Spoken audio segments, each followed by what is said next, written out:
내 이름으로 일컫는 내 백성이 겸비하여 기도하여 내 얼굴 구하며 그 악한 길에서 떠나면 하늘에서 내가 듣고 용서하며 그 땅을 고칠지라. 살아계신 아버지 하나님, 이 민족을 불쌍히 여기시며 한국교회를 불쌍히 여기시며 우리를 긍휼히 여겨 주시옵소서. 예수 그리스도 이름으로 기원하옵나이다. 아멘. 사도신경으로 우리 신앙을 함께 고백하겠습니다. 나는 전능하신 아버지 하나님, 천지의 창조주를 믿습니다. 나는 그의 유일하신 아들 우리 주 예수 그리스도를 믿습니다. 그는 성령으로 잉태되어 동정녀 마리아에게서 나시고 본디오 빌라도에게 고난을 받아 십자가에 못 박혀 죽으시고 장사된 지 사흘 만에 죽은 자 가운데서 다시 살아나셨으며 하늘에 오르시어 전능하신 아버지 하나님 우편에 앉아 계시다가 거기로부터 살아있는 자와 죽은 자를 심판하러 오십니다. 나는 성령을 믿으며 거룩한 공교회와 성도의 교제와 죄를 용서받는 것과 몸의 부활과 영생을 믿습니다. 아멘.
교동문은 19번째 시편 32편입니다. 이 말씀은 하나님의 말씀입니다. 허물의 사함을 받고 자신의 죄가 가려진 자는 복이 있도다.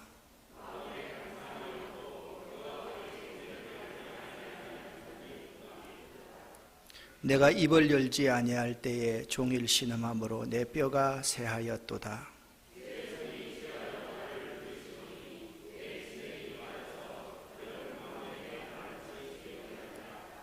주께서 내 죄를 아뢰고 내 죄악을 숨기지 아니하였더니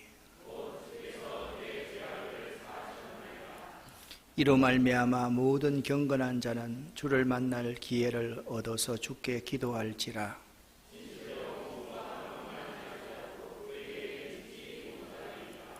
주는 나의 은신처이오니 환난에서 나를 보호하시고 너 여인들아 여호와를 기뻐하며 즐거워할지어다.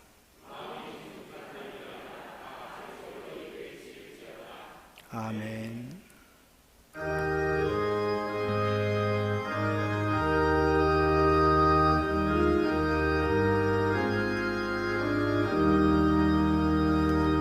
선한 선한 목자 되신 우리 주 항상 인도하시고 푸른 풀밭 좋은 곳에서 우리 먹여주소서. 선한 목자 구세주여 항상 인도하소서. 선한 목자 구세주여 항상 인도하소서. 양의 문이 되신 예수여 우리 영접하시고 길을 잃은 양의 무리를 항상 인도하소서. 선한 목자 구세주여 기도 들어주소서. 선한 목자 구세주여 기도 들어주소서. 흠이 많고 약한 우리를 용납하여 주시고 주의 넓고 크신 은혜로 자유 얻게 하셨네. 선한 목자 구세주여 지금 나아갑니다. 선한 목자 구세주여 지금 나아갑니다. 일찍 주의 뜻을 따라서 살아가게 하시고 주의 크신 사랑 베푸사 따라가게 하소서. 선한 목자 구세주여 항상 인도하소서. 선한 목자 구세주여 항상 인도하소서.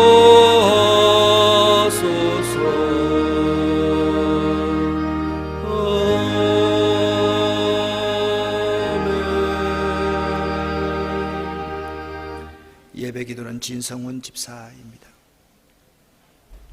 하나님 아버지, 이 땅에 도래한 질병의 난국 속에서 아버지의 복된 주의를 저희들에게 허락하시고 예수 그리스도의 몸된 교회로 저희들을 인도하여 주신 하나님 아버지께 감사드립니다.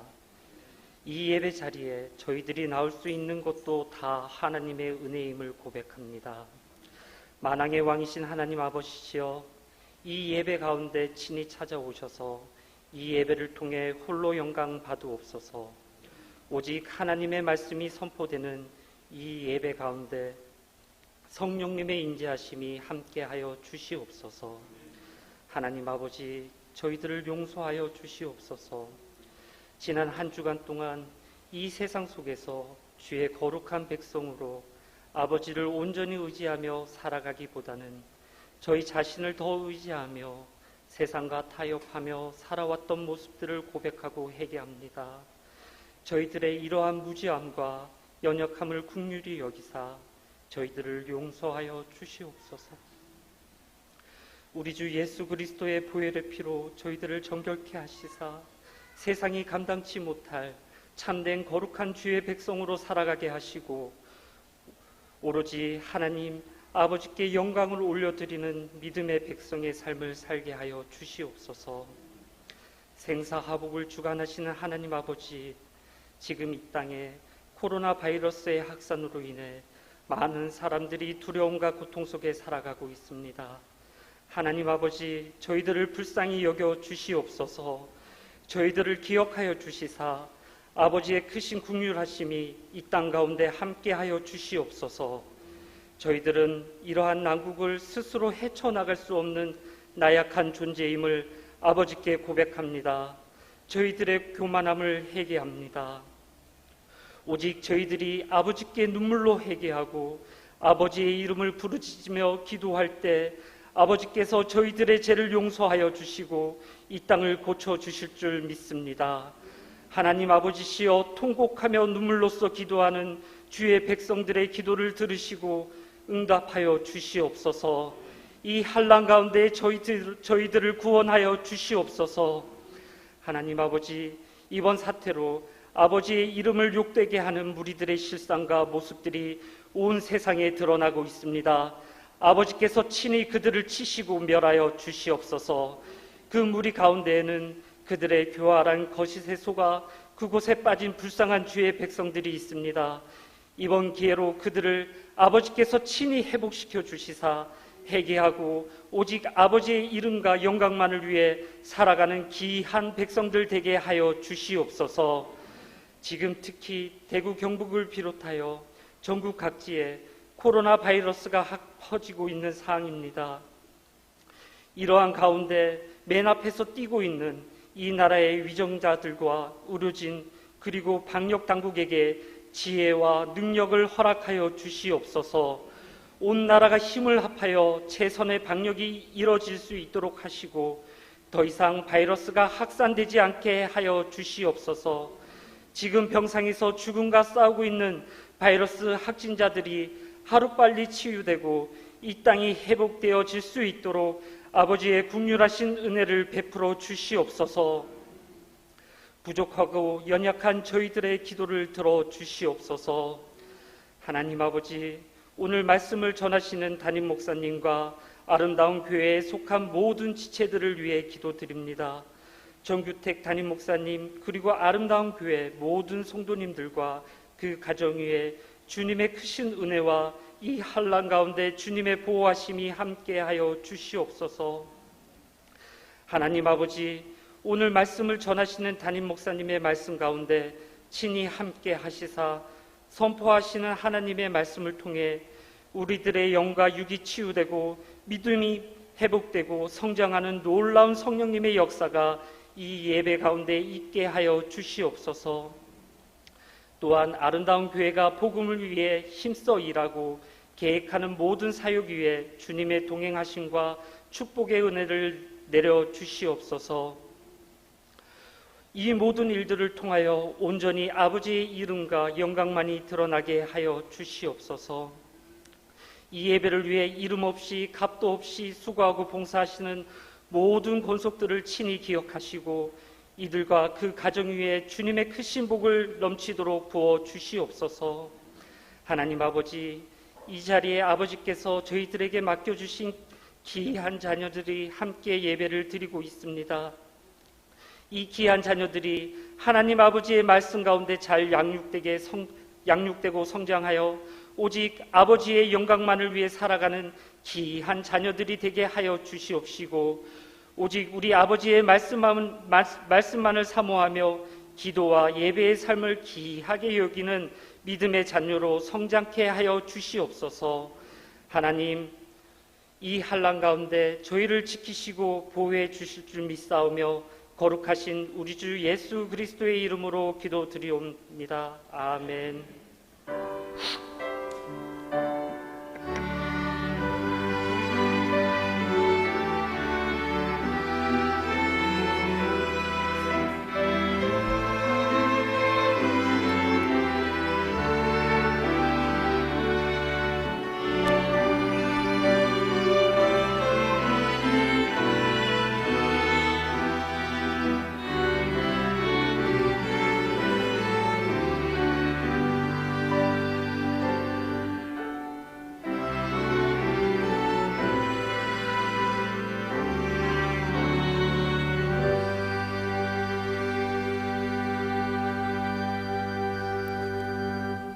교회 소식 말씀 전하겠습니다. 오늘 이 예배에 참석하신 여러분들 환영하고 또 가정에서 인터넷으로 예배드리는 모든 분들에게도 하나님의 은혜가 함께하기를 바랍니다. 성도의 실천사항 3가지 꼭 기억을 하십시다. 친환경센터가 잘 유지되고 진행되고 있습니다. 더 많이 기도해서 우리가 이웃을 마음껏 도울 수 있도록 여러분들이 도와주시기를 바랍니다. 바른 먹거리 운동 계속하고 있습니다. 코로나 사태로 저희들이 된장을 담아야 되는데 된장을 지금 만들지 못합니다. 이번 주에 일부가 모여서 된장을 담으려고 합니다. 많이 도와주시기를 부탁을 드립니다. 요즘에 계란이 한 250개 하루에 나옵니다. 그러면 일주일 되면 참 많지요. 그동안 여러분 많이 기다리셨는데 여러분도 오늘 가실 때 마음껏 가지고 가셔서 이럴 때 이웃과 좀 나누고 앞으로도 이렇게 여러분들이 많이 도와주시면 대단히 감사하겠습니다. 신종 코로나 바이러스 관련 우리 교회 여러 가지 대응을 하고 있습니다. 저희는 에탄올과 EM 배양액을 중심으로 해서 식초까지 이렇게 해서 소독제를 만들어서 하루에 한 번씩 토요일 2번, 주일 3번 방역을 하고 있습니다. 어떻게 보면 가장 안전한 그러한 교회 본당 교육관일 겁니다. 여러분 가운데 혹시나 다음 주에도 예배를 드리면 일부 예배는 이것보다 훨씬 더 사람이 적습니다. 그러니까 일부 예배 와서 예배 가족들끼리 예배 드려가셔도 참 좋겠다 그렇게 생각을 합니다. 아무튼 여러분 많이 도와주시고 기도해 주시기를 부탁을 드립니다. 빅텐트 공동체 키르기스탄 단기 선교가 8월 달에 있습니다. 신청을 해주시면 감사하겠습니다. 미얀마 재정착 난민 멘토를 신규 모집합니다. 그분들이 나라의 버림을 받고 떠나온 사람들입니다. 우리가 그들의 이웃이 되지 않으면 안 됩니다. 여러분 한 분 한 분들이 그들의 이웃이 되어 주시기를 꼭 부탁을 드립니다. 언어를 잘해서 그러는 거 아닙니다. 그냥 손잡아주고 공감해주고 배려해주면 됩니다. 많이 신청해 주시면 대단히 감사하겠습니다. 이와 이 다른 모든 기도 제목들은 주보를 보시고 여러분이 찬찬히 그렇게 교회를 위해서 기도해 주시기를 부탁을 드립니다. 오늘은 성가대는 찬양대는요 좀 폐쇄된 공간에서 성가 연습을 해야 되기 때문에 이번 주 다음 주는 일단 성가대가 서지 않도록 하고 오케스트라는요 열린 공간에서 연습을 하기 때문에 오케스트라가 오늘은 서도록 이렇게 합니다. 여러분들이 그렇게 알아주시고 교회를 위해서 많이 기도해 주시면 대단히 감사하겠습니다. 드림 오케스트라에서 찬양으로 영광을 돌리는데요. 지휘자님하고 우리 찬양 대원들은 오랜만에 앉아서 어떻게 하시는지 은혜 받으시기를 바랍니다.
내가 그들의 땅을 고칠지라.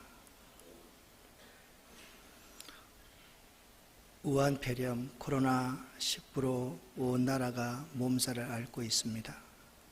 사람들이 두려워하고 혼란스럽습니다. 서로가 서로를 정죄합니다.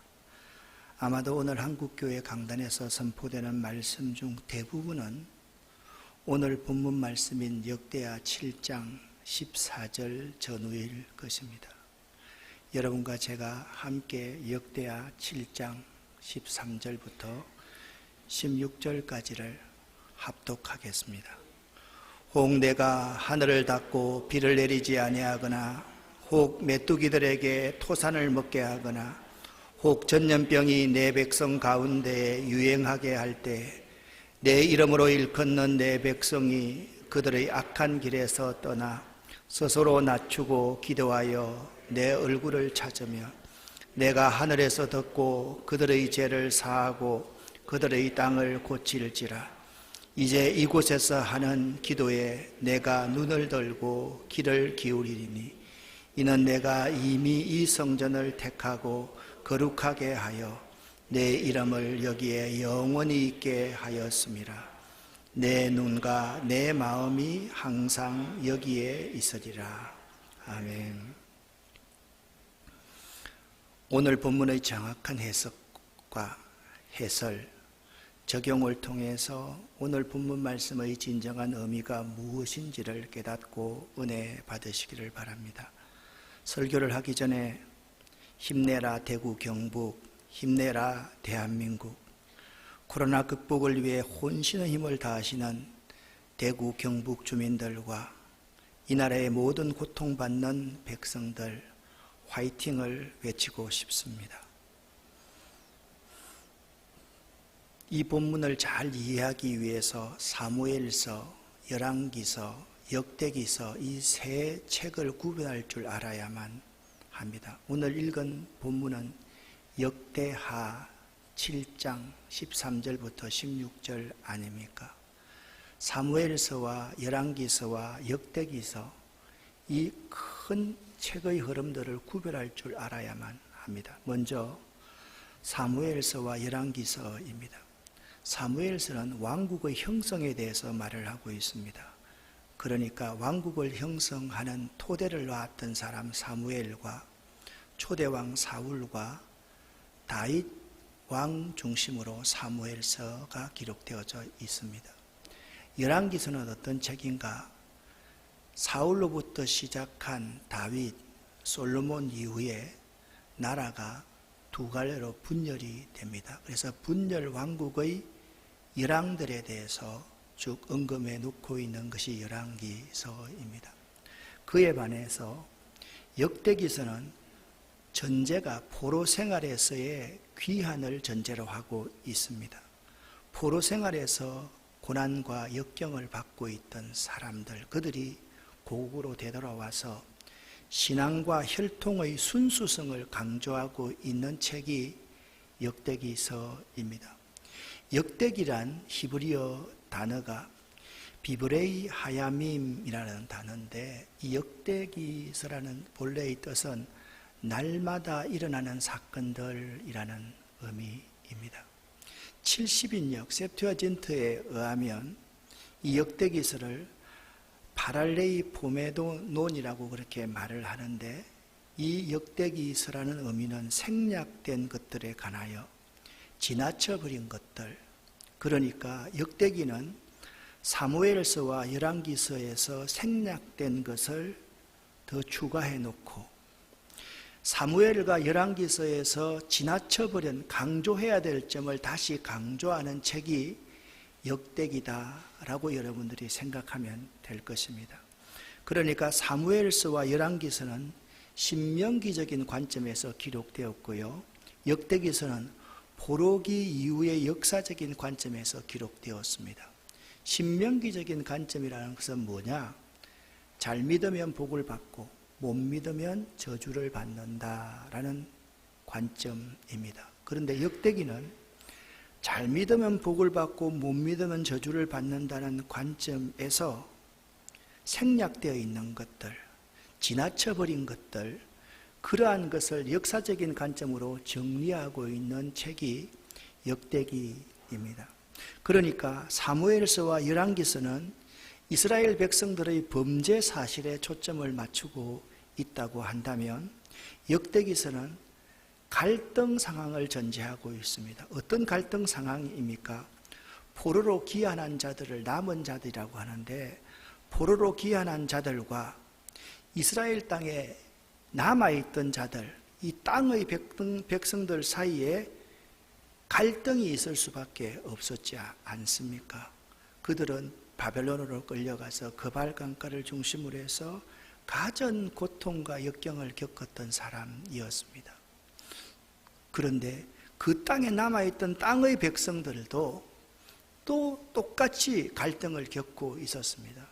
이 두 부류의 신앙관은 같을 수가 없었습니다. 그래서 역대기서는 갈등 상황을 전제하고 있다라는 점을 잊지 말아야만 됩니다. 역대기서의 상황은 그러므로 누가 진짜 순수한 하나님의 백성인가 라는 문제를 제기합니다.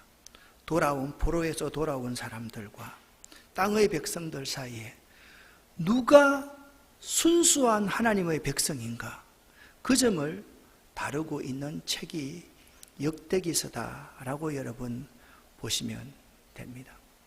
본문을 정확하게 볼 수 있어야 됩니다. 그러기 위해서 역대기의 상황을 다시 한번 여러분 머릿속에 새겨야만 됩니다. 역대기의 상황이 갈등 상황이다라고 말씀을 드렸습니다. 역대기서를 읽으면서 여러분이 먼저 이걸 전제해야 됩니다.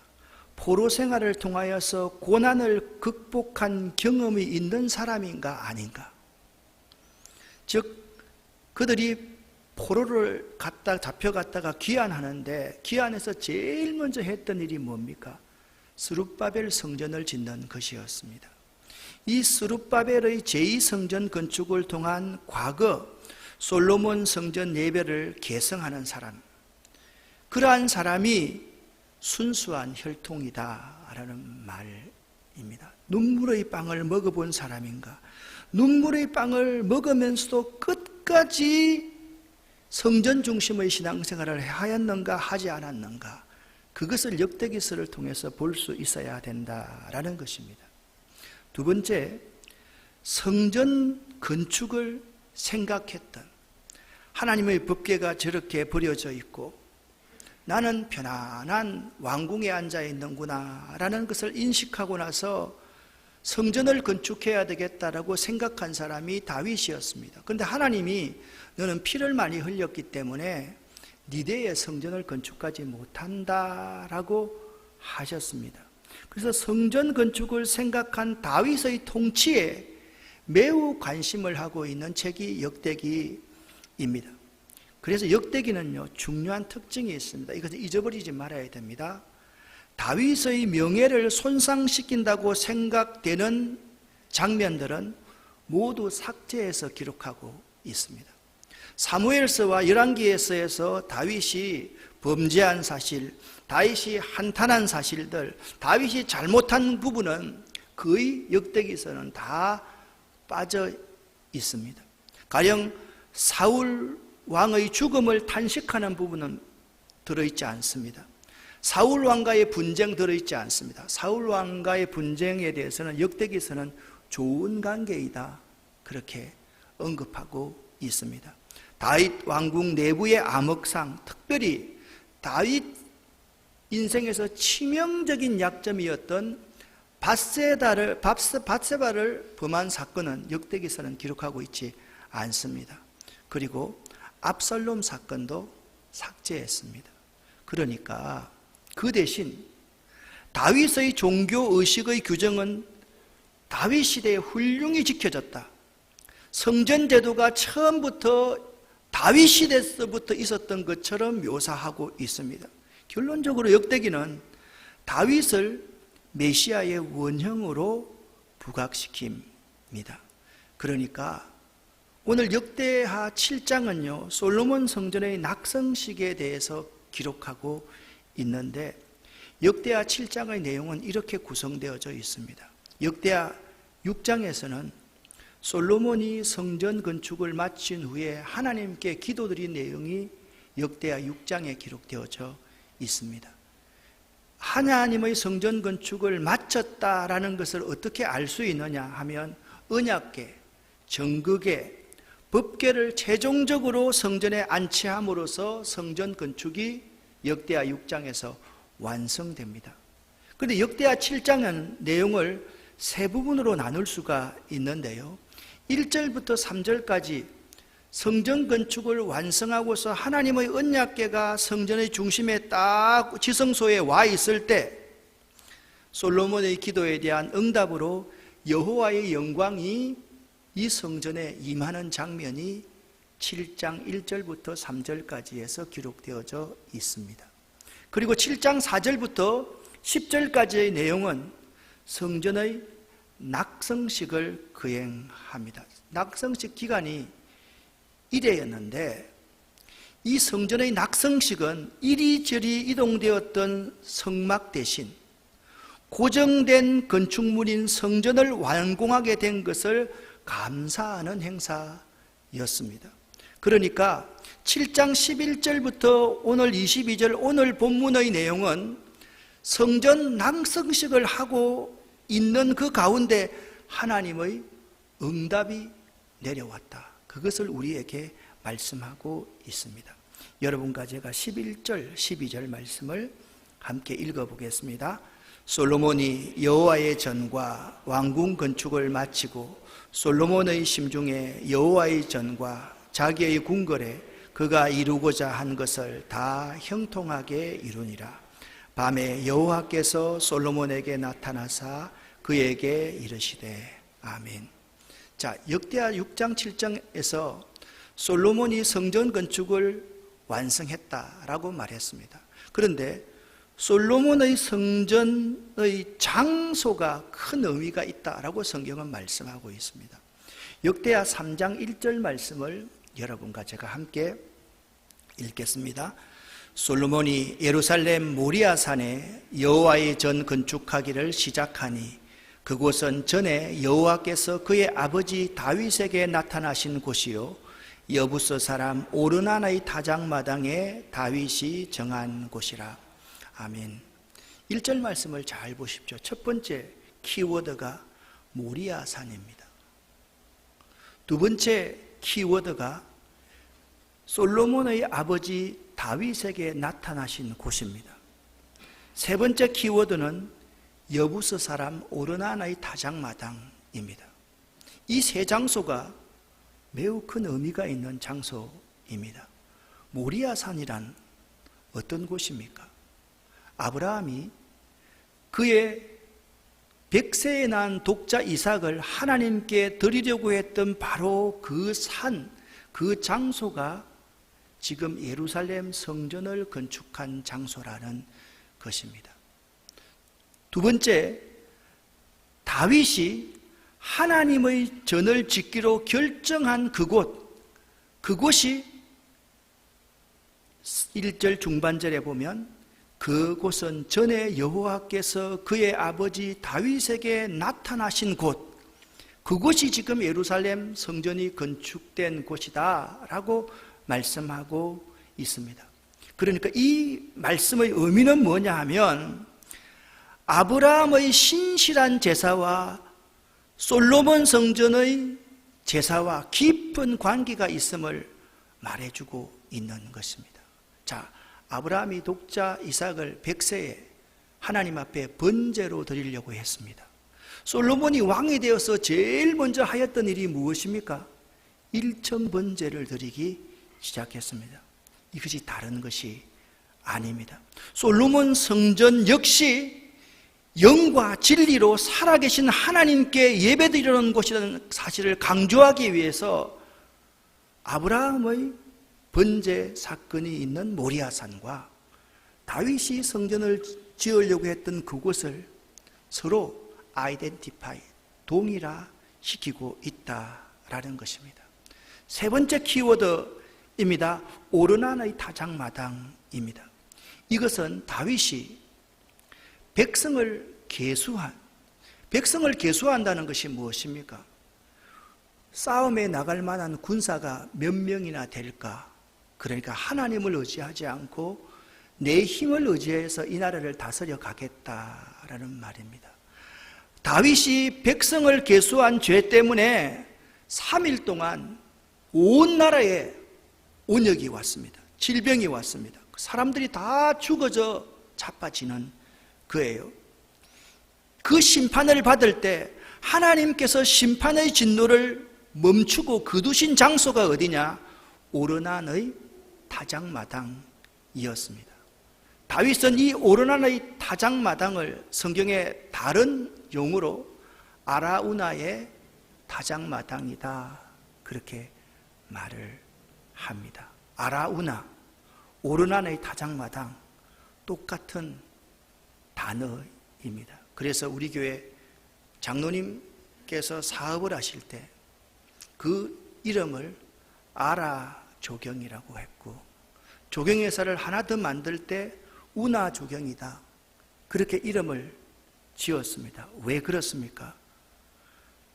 이 기업을 통해서 하나님의 성전을 세워갈 수 있는 기업이 되었으면 좋겠습니다. 그래서 아라우나 오르난의 타작마당이라는 의미의 이름을 지었던 것입니다. 다윗은 이곳을 오르난으로부터 금 600세겔을 주고 사들였는데 이제 바로 이곳에 솔로몬의 성전이 건축되게 된 것입니다. 이 오르난의 타작마당을 600세겔의 금을 주고 샀다라는 것은 성서학적으로 아주 큰 의미가 있습니다. 어떤 의미입니까?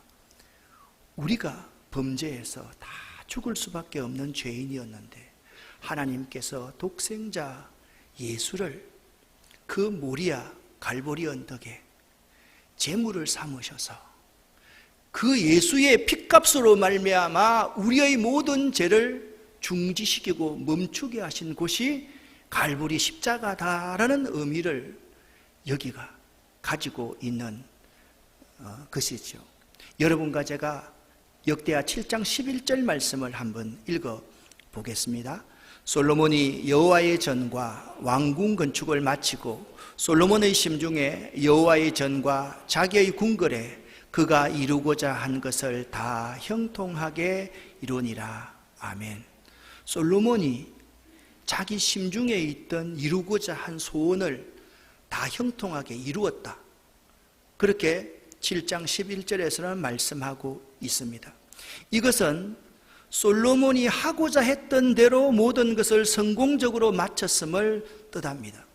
그러나 실제 성경을 읽어보면 성전 건축은 솔로몬이 계획한 것이 아니라 부친 다윗이 주신 설계도에 따라 지어진 것이지 솔로몬 자신의 의도대로 지어진 것은 아니었습니다. 마찬가지로 모세의 회막도 모세가 지은 것처럼 드러나지만 하나님께서 철저하게 주신 설계도에 따라서 만들어졌습니다. 그럼에도 불구하고 본절에서 솔로몬이 원하던 대로 다 형통하게 이루어졌다라고 기록하고 있는 이유는 무엇입니까?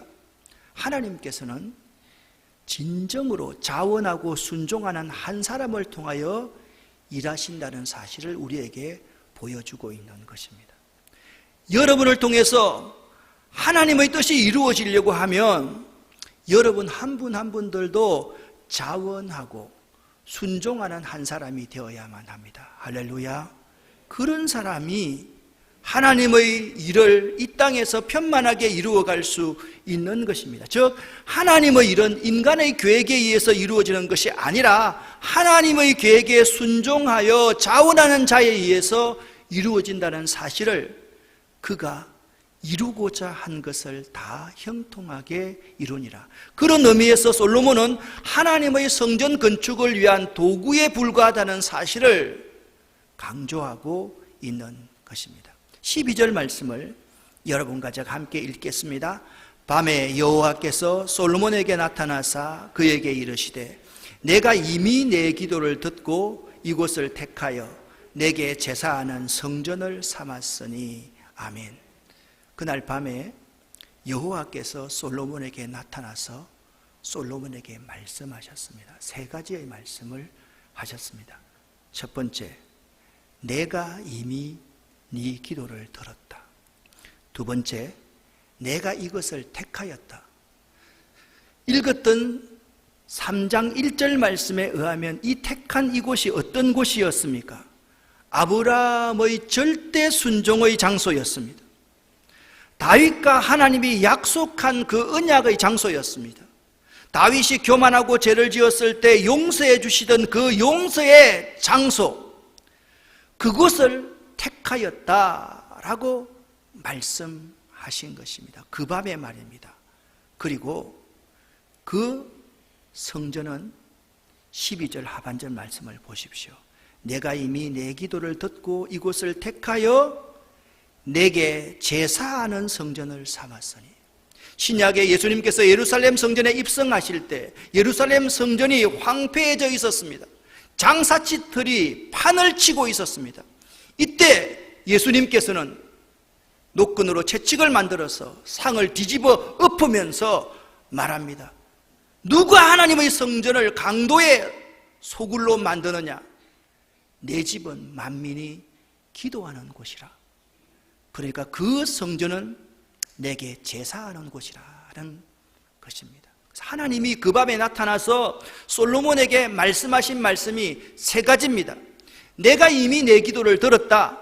내가 이곳을 택하였다. 그 성전은 내게 제사하는 곳이다.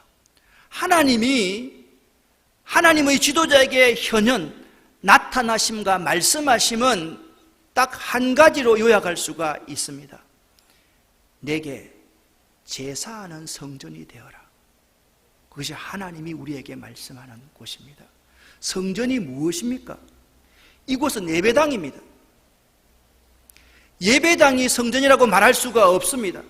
그리스도의 몸이 성전이고 우리 한 사람 한 사람이 성전입니다. 하나님이 우리에게 말씀하시는 것은 여러분 한 사람 한 사람이 내게 예배하는 삶을 살아라, 그렇게 말씀하고 있는 것입니다. 하나님은 자신에게 예배드리는 성전을 원하십니다. 여러분과 저에게 진심으로 예배드리는 성전을 원하십니다. 우한 코로나가 왔다고 해서 예배를 안 드리는 것이 아니라 여기서 예배드리든지 가정에서 인터넷으로 예배를 드리든지 반드시 어느 곳에서든지 예배드리는 사람을 하나님께서 원하신다라는 것입니다. 여러분과 제가 요한복음 4장 20절 21절 말씀을 읽어보겠습니다. 우리의 조상들은 이 산에서 예배하였으나 유대인들은 예배할 수 있는 유일한 장소는 예루살렘에 있다고 주장합니다 라고 말했습니다. 예수님께서 이렇게 말씀하셨습니다. 여인이여 나를 믿으시오. 이 산에서도 아니고 예루살렘에서도 아닌 당신네들이 아버지께 예배할 때가 올 것이요. 아멘. 그 여인은 유일한 장소 예루살렘에만 있다고 주장했습니다. 그런데 예수님께서는 이 산도 아니고 예루살렘도 아닌 당신네들이 진심으로 영과 진리로 예배 드릴 때가 있을 것이다 라고 말씀하셨다라는 것입니다. 오늘 우리 예배 드리는 이 현상을 보면서 이런 여러 가지를 한번 질문하고 정리해 보아야만 합니다. 주일 공예배를 가정에서 인터넷으로 드려도 되느냐의 문제입니다. 답을 말씀하면 됩니다. 주일 공예배를 가정예배로 대체하는 것이 결코 아닙니다. 이렇게 말하면 틀렸습니다. 주일 공예배를 가정예배로 대체합니다 라고 말하면 틀렸습니다. 주일 공예배는 가정예배로 대체할 수 있는 것은 아닙니다. 이 자리에서 예배드릴 분이나 가정에서 예배드리는 분이나 우리 교회처럼 주일 예배를 드리는 교회나 예배를 드리지 않는 교회는 우리 모든 그리스도인들은 공익을 위해서 판단해서 결정하는 것이 옳은 것입니다. 공적 이익에 위배되면 드리지 않을 수도 있고 공적 예배에 유익이 될 수 있다고 아직까지 판단하면 예배 드릴 수도 있습니다. 그런데 중요한 것이 있습니다. 여기서 예배를 드리든지 가정에서 이 시간을 구별해서 예배를 드려야 하지, 아예 두려워서 예배를 드리지 않는 것은 틀렸다라는 사실을 알아야만 됩니다. 이것은 옳고 그름의 문제가 아닌 배려의 문제입니다. 온 세상에 전염병이 퍼지지 않게 배려하는 자세가 우리 그리스도인에게 매우 필요합니다. 그러므로 가정에서 드리든지 교회에서 드리든지 서로가 서로를 존중해야지 정죄해서는 결코 안 됩니다. 아마 신천지는 결코 없어지지 아니할 것입니다. 이만희가 죽어도 신천지는 계속해서 명맥을 유지할 것입니다. 어떻게 보면 세상의 모든 세력들이 이런 기회를 통해서 우리 교회들이 서로 분열되는 것을 노리고 있는지 모릅니다. 예배를 드리는 교회는 돈 때문에 예배를 드리고, 예배를 안 드리는 교회는 사회의 공익을 생각하는 것이다라고 생각하면서 서로가 싸우도록 유도하는지도 모릅니다. 단 우리가 기억해야 될 것이 한 가지 있습니다. 공예배가 조속히 예배당에서 드려지도록 함께 기도하는 것이 매우 필요합니다. 여러분과 제가 13절 말씀을 읽겠습니다. 혹 내가 하늘을 닫고 비를 내리지 아니하거나, 혹 메뚜기들에게 토산을 먹게 하거나, 혹 전염병이 내 백성 가운데 유행하게 할 때에. 아멘. 오늘 7장 13절 말씀을 그냥 전체를 해석하지 않고 혹 전염병이, 코로나가 내 백성 가운데 유행하게 할 때 아무것도 필요 없이 회개하고 기도하면 된다, 이렇게 설교해서는 안 됩니다. 여기에 세 가지의 중요한 사실들이 있습니다. 세 가지 재앙입니다. 첫 번째, 경제를 핍절하게 하고 가뭄입니다. 경제적인 핍절입니다. 두 번째, 메뚜기 떼들이 토산을 먹는 것입니다. 자연의 재앙입니다. 세 번째, 혹 전염병이 이 백성 가운데 유행하게 할 때에 육체와 정신을 고통 속에 몰아넣는 연병, 그 고통, 이 세 가지의 재앙은 인간 생활의 모든 분야에 영향을 미치는 포괄적인 것들을 다 의미합니다. 그런데 하나님은 이 모든 재앙이 있을 때에 14절 말씀에 의하면 모두가 적시로 회개하고 기도할 때임을 깨달아야 한다고 말씀하고 있는 것입니다. 경제적인 문제, 자연의 재앙, 육체와 정신을 고통 속에 몰아넣는 여러 가지 재앙들이 있을 때 우리 모두가 적시로 회개하고 기도할 때임을 깨닫지 아니하면 하나님의 징벌이 거두어지지 않는다라고 말씀하고 있는 것입니다. 실제로 다윗이 인구조사를 한 죄 때문에 3일간의 온역으로 전 나라가 징벌을 받았을 때 그는 자신이 범죄하였음을 깨닫고 적시로 하나님 앞에 회개하였습니다. 사무엘하 24장 말씀을 보면 적시 회개했을 때 하나님께서 그 백성을 구원하여 주시는 것입니다. 할렐루야. 사랑하는 여러분, 오늘날 우리 역시 개인적 또는 국가적인 재앙을 당하고 있습니다. 그것의 원인을 철저히 규명하여 회개함으로써 재앙을 종식시킴과 아울러서 이를 신앙 성숙의 전기로 삼아야만 할 것입니다. 이 원인을 규명하는 것이 매우 중요합니다. 여러분 잘 들으십시오. 한국교회는 언제부터인지 장로님, 권사님, 안수집사님들, 집사님들이 성경 공부하는 것을 끊어버렸습니다. 직분이 중할수록 성경 공부하지 않고 교회 일만 하려고 생각을 했습니다. 그것을 신천지가 그대로 가져가서 성경 공부에 답답하고 목이 말라있는 사람들을 미혹하기 시작하고 하나님의 교회가 무너지기 시작했습니다. 초대교회 우리 성도들은 내 것 네 것이 없이 내 있는 것을 팔아서 다른 사람들에게 나누어 주었습니다. 사랑이 충만한 공동체가 초대교회 공동체였습니다. 그러나 오늘날 우리 교회의 모습을 보면 개인주의와 이기주의가 판을 치고 있습니다. 사랑이 메말라 버렸습니다. 첫사랑이 사라져 버렸습니다. 이 원인을 누구 때문이 아닙니다. 신천지 때문이 아닙니다. 중국 우한 때문이 아닙니다. 바로 우리 교회가 해야 될 일을 잘 못했기 때문에 이런 바이러스들이 우리 가운데 침투해 왔다는 사실을 알아야만 합니다. 이럴 때 우리는 더욱더 우리의 신앙을 성숙시키는 전기, 계기로 삼아야만 합니다. 우리들의 문제가 무엇입니까?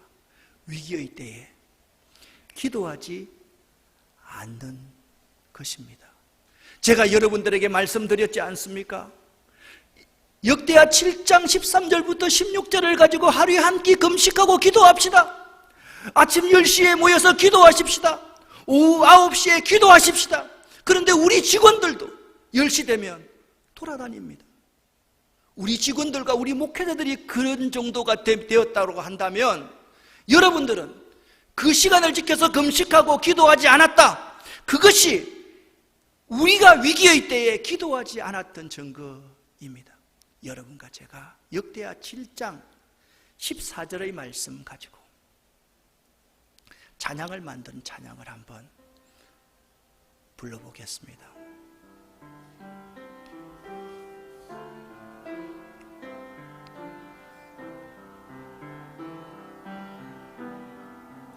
내 이름으로 일컫는 내 백성이 겸비하여 기도하여 내 얼굴 구하며 그 악한 길 떠나며 하늘에서 내가 듣고 용서하며 땅을 고칠지라. 내 백성이 겸비해 기도하. 한 번 더. 내 이름으로 일컫는 내 백성이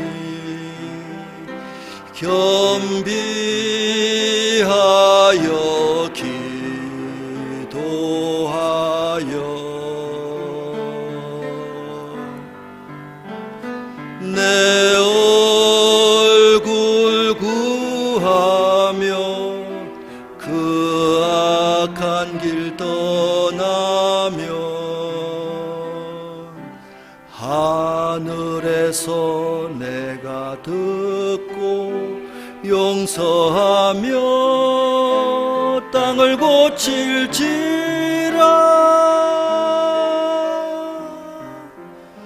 내 백성이 겸비해 기도하며.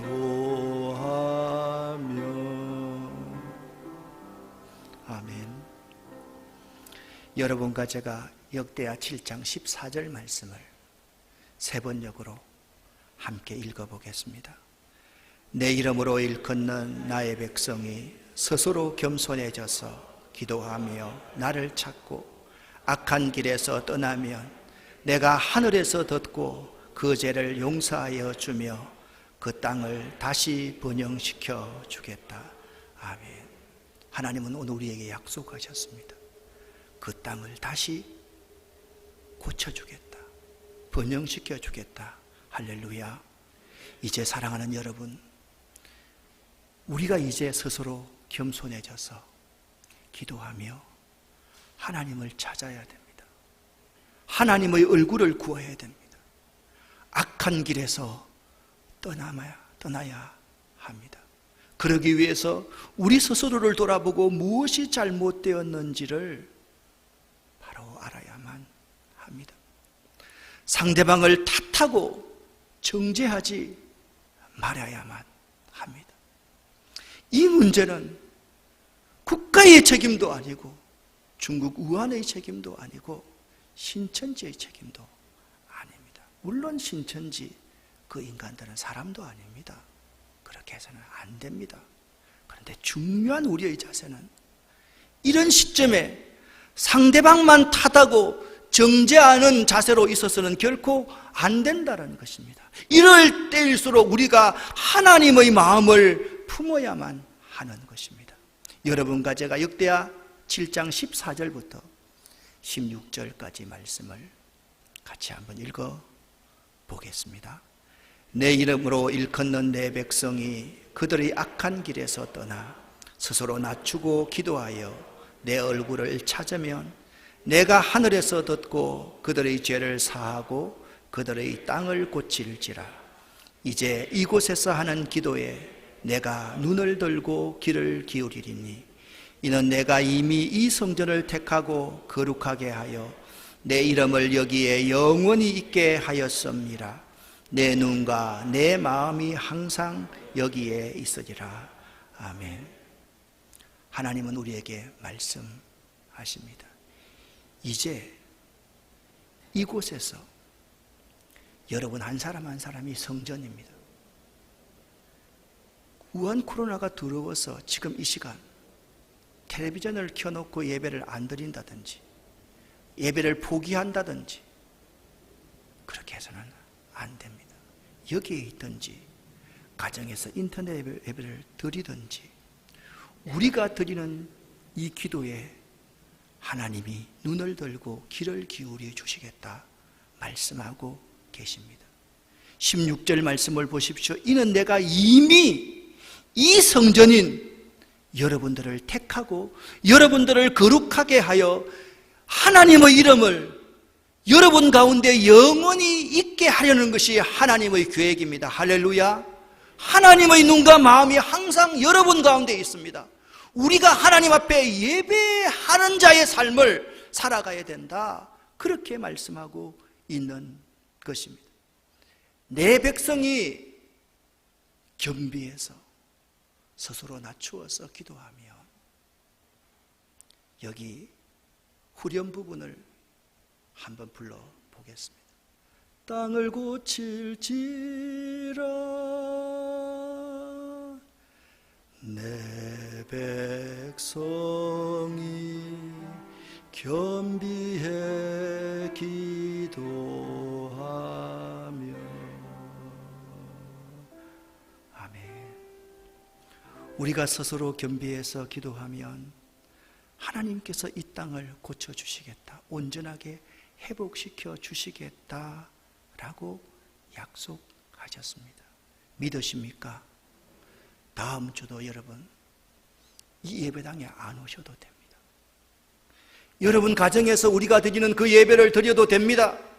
그러나 중요한 것은 위중할 때, 두려움이 있을 때 예배를 드리지 않는 것이 가장 큰 문제라는 사실을 알아야만 합니다. 사랑하는 여러분, 오늘 말씀을 자세하게 한 번 더 보십시오. 역대기는 어떤 상황을 전제하고 있다라고 말씀을 드렸습니까?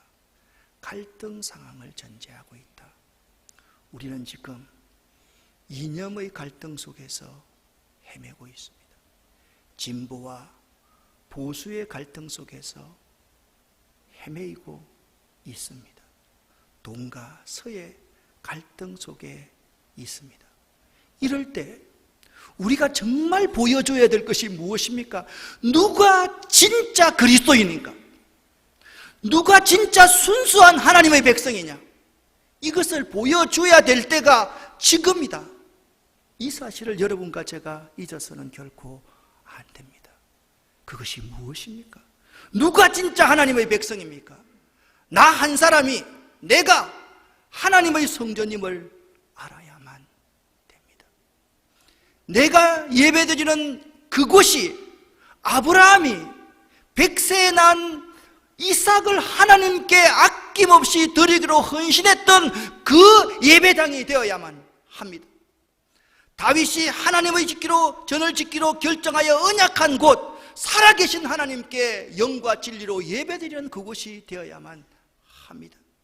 여러분과 저의 삶이 옳은 하나의 타작마당이 되어야만 합니다.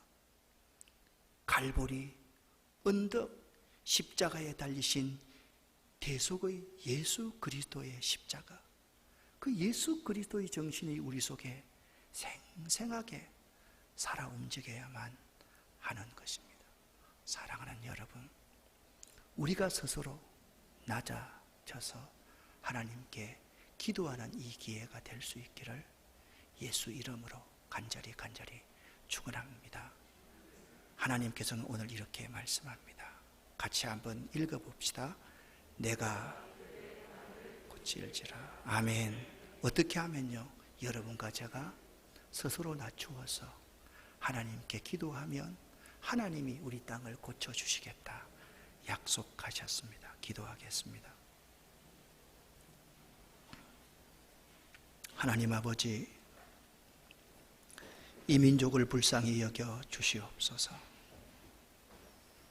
이 민족을 고쳐주실 분은 하나님 한 분밖에 없음을 고백합니다. 하나님, 그 하나님 앞에서 내 이름을 경외하는 우리 한 사람 한 사람들이 스스로 뉘우쳐서 겸손하게 무릎 꿇고 가슴을 치면서 통곡하고 기도할 수 있도록 도와주시옵소서. 지금 이 시간도 염려하고 걱정하면서 남만 탓하면서 누구 때문이라고 하면서 주저앉아 있는 분들 너무나도 많이 있습니다. 이 민족에게 진정 진실하고 순수한 그리스도인이 어떤 사람인가를 보일 수 있는 옳은 하나의 타작마당 모리아산이 우리의 삶이 될 수 있도록 도와주시옵소서. 예수 그리스도 이름으로 축복하옵고 간절히 기도 올립니다. 아멘.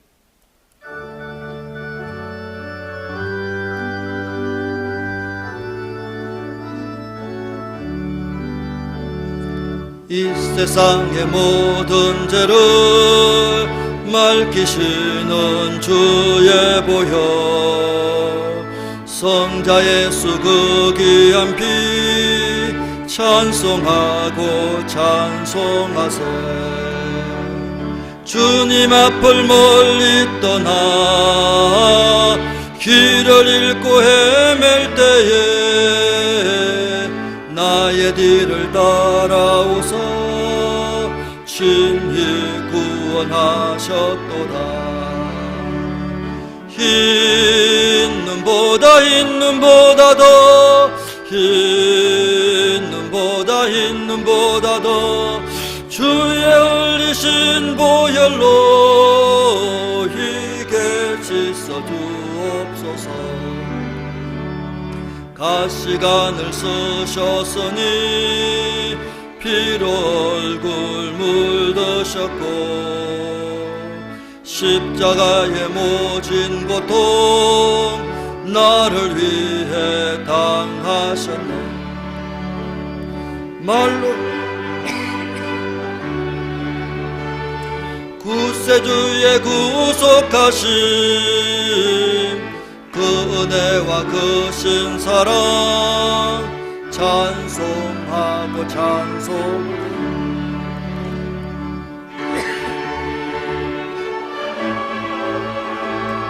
흰 눈보다 더 주의 흘리신 보혈로 희게 씻어 주옵소서. 아버지를 멀리 떠나 바른 길을 저버리고 여러 가지 죄악으로 주홍같이 되었으니 물 같은 것 가지고는 씻을 수가 아주 없네. 주여 귀한 복에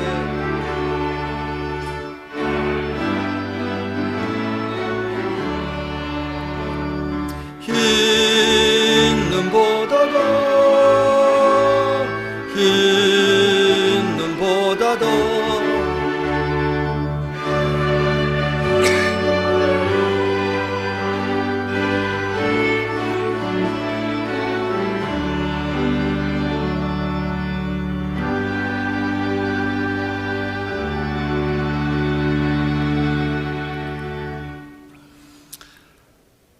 하나님 아버지, 세상의 기자들, 언론들, 교회에서 예배를 강행한다 이런 단어를 사용합니다. 교회 예배를 드리는 것이 주일 헌금이라고 그렇게 비난합니다.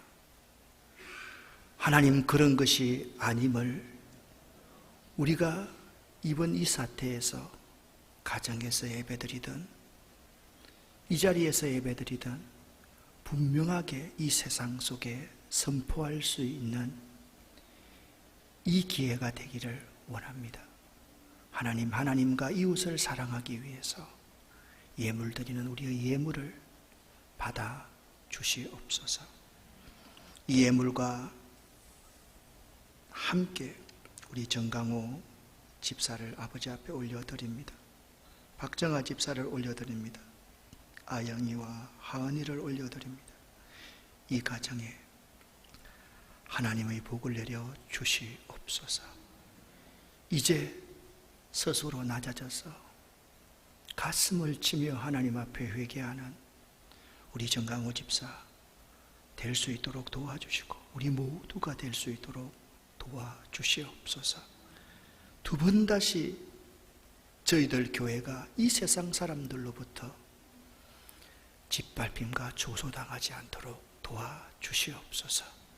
그것이 우리 주님이 욕을 당하는 것임을 알고 저희 한 사람 한 사람들 언행에 행동에 최선을 다할 수 있도록 도와주시옵소서. 예수 그리스도 이름으로 축복하옵고 감사드리며 간절히 기도 올립니다. 아멘. 다 같이 일어나겠습니다.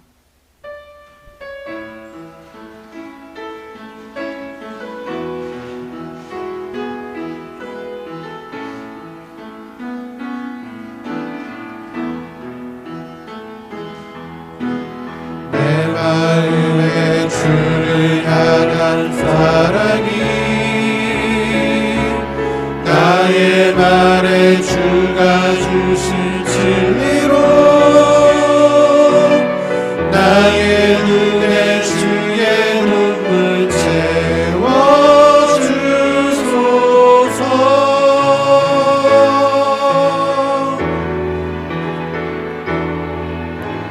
내 입술에 찬양의 향기가 두 손에는 주를 닮은 손길이 나의 삶에 주의 흔적 남게 하소서.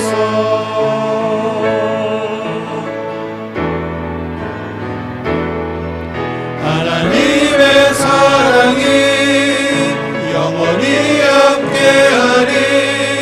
십자가의 길을 걷는 자에게 순교자의 삶을 사는 이에게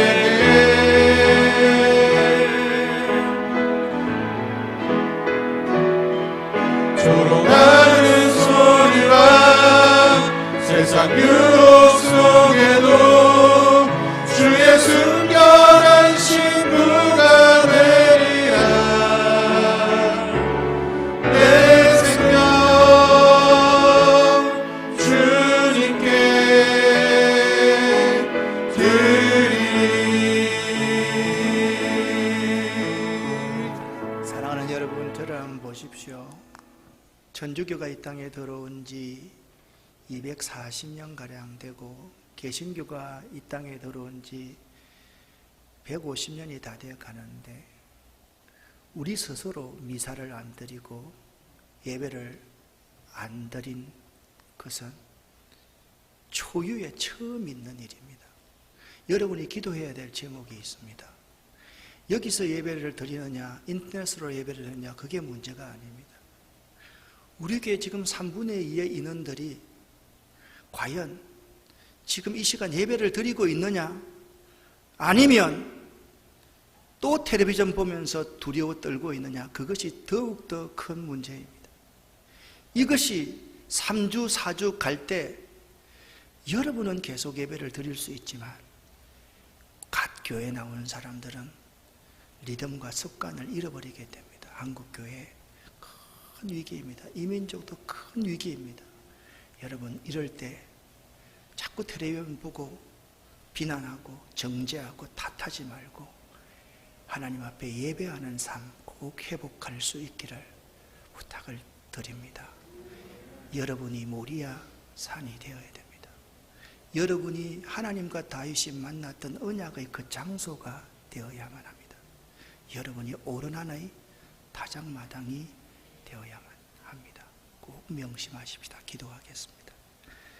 지금은 우리 구주 예수 그리스도의 그 크신 은혜와 하나님 아버지의 극진하신 사랑하심과 성령님의 감동, 감화, 충만 교통하심과 역사하심이 내가 이 땅을 고칠지라 말씀하시는 하나님의 그 약속의 말씀 앞에 스스로 뉘우치며 겸손하게 기도하고 예배하는 삶을 살기로 작정하고 돌아가는 우리 모든 교우들 머리 위에 이 자리에 예배드리는 우리 어린이들, 청소년들, 청년들 위해 하나님의 복으로 함께 하시옵기를 간절히 축원하옵나이다. 아멘.